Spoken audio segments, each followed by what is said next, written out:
बिस्मिल्लाहिर्रहमानिर्रहीम। अस्सलाम वालेकुम माय लवली फ्रेंड्स, कैसे हैं आप? मैं हूं ज़ीशान शम्स और आप देख रहे हैं पाक विज़ मलेशियन फूड फेसबुक और यूट्यूब चैनल। दोस्तों, आज मैं आपके लिए लेके आया हूं होममेड गार्लिक पाउडर की रेसिपी। बनाना बिल्कुल आसान है और मैं आपके साथ एक टिप शेयर करूंगा जिसकी वजह से आप इसे आसानी से स्टोर कर सकते हैं। तो वीडियो की तरफ बढ़ने से पहले आपसे रिक्वेस्ट है कि वीडियो को लाइक, शेयर और चैनल को सब्सक्राइब करके बेल आइकन जरूर प्रेस करें। तो चलिए रेसिपी शुरू करते हैं।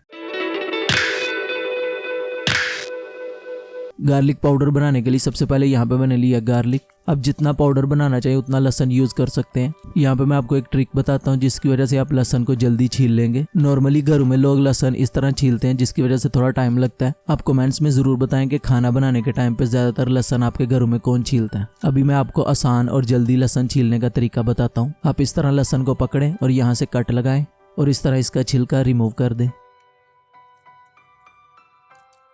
आप देख सकते हैं कितनी आसानी से ये रिमूव हो गया। फिर से आपको दिखाता हूँ।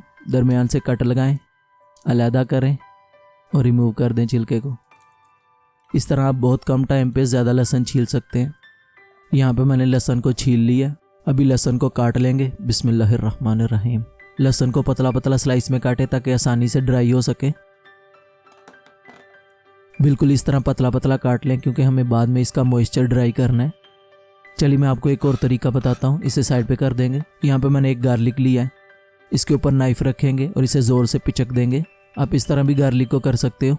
मेन यही है कि हमें इसका मॉइस्चर ड्राई करना है। आप काट भी सकते हो और कूट भी सकते हो। कूटने के टाइम पे आपने एक चीज़ का ध्यान रखना है कि इसको अच्छे से कूटें ताकि बाद में इसका मॉइस्चर आसानी से ड्राई हो सके। यहाँ पे मैं आपको बता दूं, अगर आपको लहसुन के पानी से एलर्जी है तो आप ग्लव्स जरूर पहने, नहीं तो बाद में आपके हाथों में सूजन हो सकती है। यहाँ पे मैंने सब लहसुन को स्लाइस में काट लिया है। अभी लहसुन को इस ट्रे में रख देंगे फैला के। यहाँ पे मैं आपको दो तरीके बताता हूँ इसका मॉइस्चर ड्राई करने के लिए। सबसे पहले अगर आपके पास माइक्रोवेव है तो इसे लो पे रख के 1 से 2 घंटे तक इसे माइक्रोवेव में रख दें जब तक इसका मॉइस्चर खत्म ना हो जाए और ये अच्छे से क्रंची ना हो जाए। और दूसरा, आप इसे धूप में रखें 1 हफ्ता ये जब तक ये अच्छे से ड्राई ना हो जाए।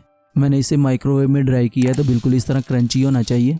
अगर आप इसे माइक्रोवेव में रखते हैं तो जब निकालेंगे थोड़ा सा मॉइस्चर लगेगा, लेकिन इसे हवा में थोड़ी देर रखने के बाद ये बिल्कुल इस तरह हो जाएगा। आप देख सकते हैं इसकी आवाज़ कैसे आ रही है। बिल्कुल इस तरह ड्राई होना चाहिए।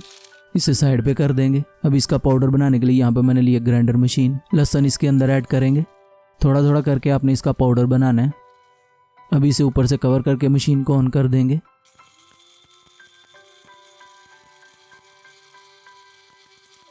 इसे ग्राइंड करने के टाइम पे आपने मशीन को रुक रुक के चलाना है, लगातार नहीं।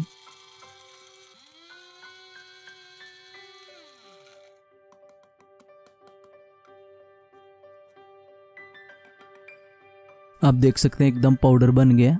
अभी यहाँ पे मैंने लिया एक स्ट्रेनर। पाउडर इसमें ऐड करेंगे और इसे अच्छे से स्ट्रेन कर लेंगे।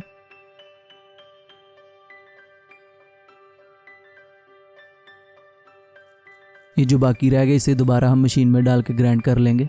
आप देख सकते हैं ये वाला अच्छे से पिस गया। अब इसी तरह बाकी के लहसुन को भी अच्छे से ग्राइंड कर लेंगे। अभी आपको मार्केट से गार्लिक पाउडर लेने की जरूरत नहीं है, आप घर में बना सकते हैं आसानी से। अभी सबसे जरूरी चीज आती है कि इसको स्टोर कैसे करना है। अगर आप इसी तरह इसको एयरटाइट जार में डाल दें और 1 दिन के बाद ये चिपक जाएगा आपस में, पाउडर नहीं रहेगा, क्योंकि जितना मर्जी इसको ड्राई कर लें इसके अंदर मॉइस्चर रहता ही रहता है। तो स्टोर करने के लिए आपने इसके अंदर ऐड करना है 2 चम्मच कॉर्नस्टार्च यानी कॉर्नफ्लावर। फिर इसे अच्छे से मिक्स करके एयरटाइट जार में ऐड करके स्टोर कर लें। कॉर्नफ्लावर ऐड करने से गार्लिक पाउडर ड्राई रहेगा और आपका पाउडर खराब नहीं होगा। अगर आपको गार्लिक पाउडर की रेसिपी अच्छी लगी तो वीडियो को लाइक, शेयर और चैनल को सब्सक्राइब करके बेल आइकन जरूर प्रेस करें। मिलते हैं एक नई मजेदार रेसिपी के साथ। तब तक के लिए अपना बहुत सारा ख्याल रखें, हमें दुआओं में याद रखें। अपने भाई को दीजिए इजाजत। अल्लाह हाफिज।